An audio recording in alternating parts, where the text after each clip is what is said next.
Assalamualaikum warahmatullahi wabarakatuh. Alhamdulillah, alhamdulillahi rabbil alamin, wassalatu wassalamu ala ashrafil anbiya'i wal mursalin wa ala alihi wa sahbihi ajma'in. A'udzu billahi minasy syaithanir rajim. Bismillahirrahmanirrahim. Innallaha wa malaikatahu yusalluna 'alan nabi. Ya ayyuhalladzina amanu sallu 'alaihi wa sallimu taslima. Majelis hakim yang arif lagi bijaksana, para hadirin yang kami muliakan, Albert Einstein, seorang ilmuwan terbesar abad ke-20, beliau mengatakan, agama tanpa ilmu adalah pincang, sedangkan ilmu tanpa agama adalah buta. Kalimat ini menunjukkan bahwa agama tidak hanya mengandung studi ilmiah, tapi juga mengandung riset ilmiah yang konklusif.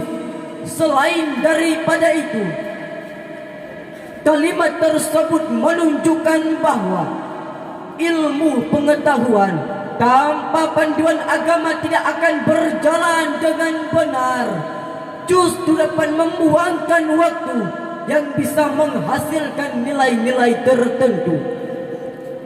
Ketika Nabi Muhammad sallallahu alaihi wasallam sampai di kota Madinah, ia membuatkan peradaban baru dan memunculkan pengertian bahwa Islam merupakan sistem kepercayaan yang sistematik, yang tidak hanya berdimensi logika, mistikal, tapi juga berdimensi moral dan intelektual.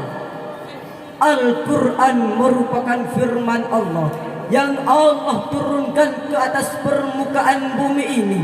Salah satu fungsinya adalah hudal linnas, sebagai petunjuk bagi manusia. Maka tak salah kalau Said Nursi sebagai Renaissance of Islam mengatakan, Islam merupakan bapaknya ilmu pengetahuan, sedangkan Al-Quran merupakan kitabnya ilmu pengetahuan. Dari penjelasan tersebut, terbuka hati kami untuk merangkaikan sebuah syarahan yang berjudul Al-Quran sebagai sumber ilmu pengetahuan, dengan landasan ayat suci Al-Quran surah Ibrahim ayat pertama yang akan dibacakan oleh qari kami berikut ini. A'udzu billahi minasy syaithanir rajim.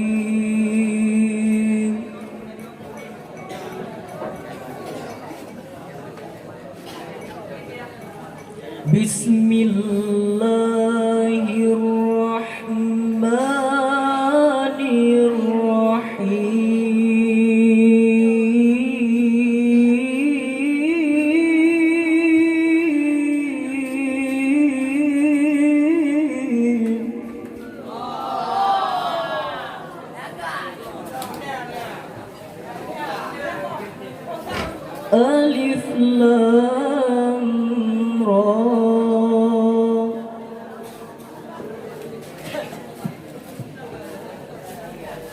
Kitabun anzalnahu ilaika litukhrijan nasa minadh dhulumati ilan nur.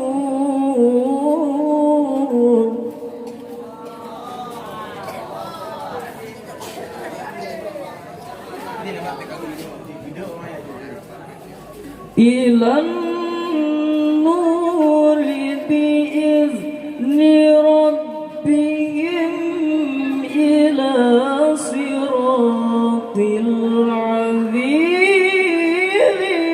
hamid.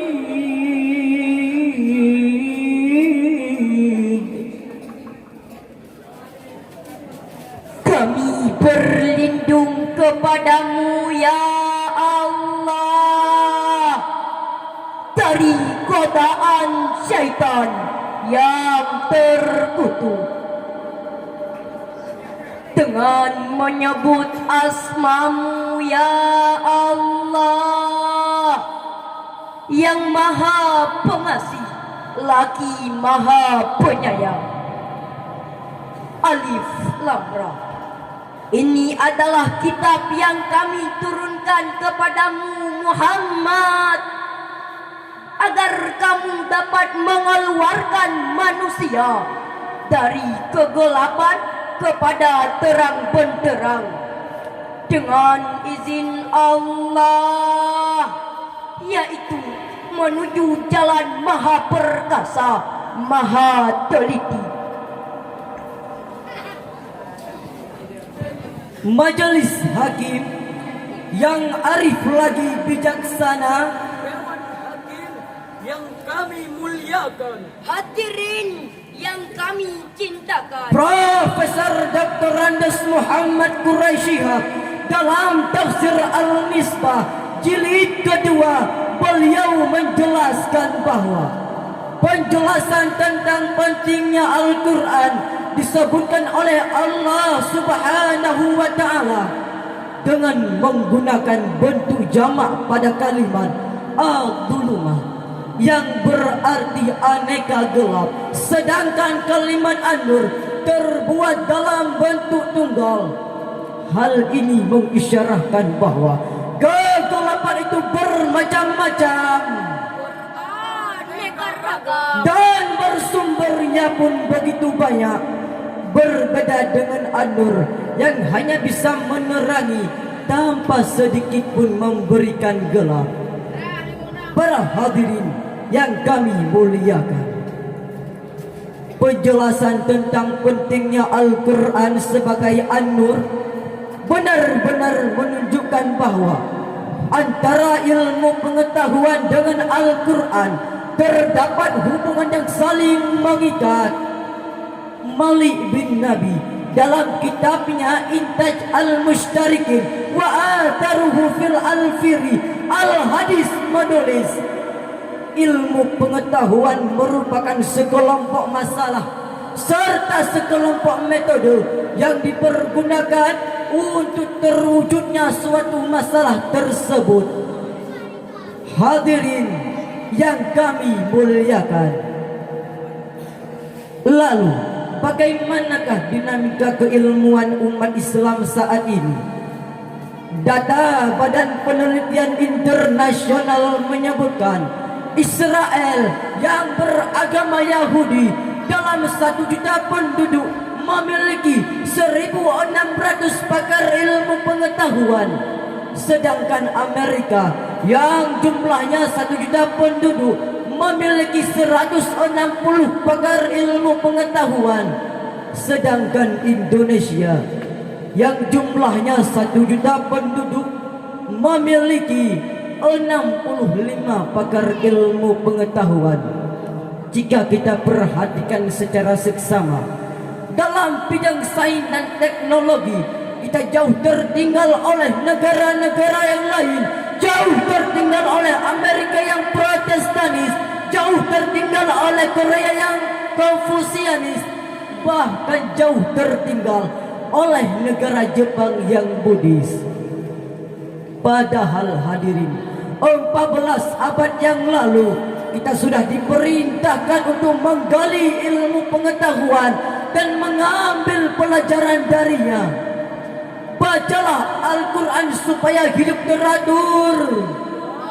bacalah alam supaya lahir karya-karya luhur. Bacalah diri kita agar hidup tidak takabur, karena membaca dalam Islam diiringi serta diimbangi dengan Bismi rabbikal qalam. dengan menyebut nama Tuhanmu yang telah menciptakanmu. Para hadirin Dewan Hakim yang kami muliakan, menjadi kesimpulannya, yang pertama, Al-Quran merupakan sumber ilmu pengetahuan. Yang kedua, untuk memahami Al-Quran dibutuhkan pelajaran yang serius. Para hadirin yang kami muliakan, kami akhiri dengan wallahul muwafiq ila aqwamit thariq. Assalamualaikum warahmatullahi wabarakatuh.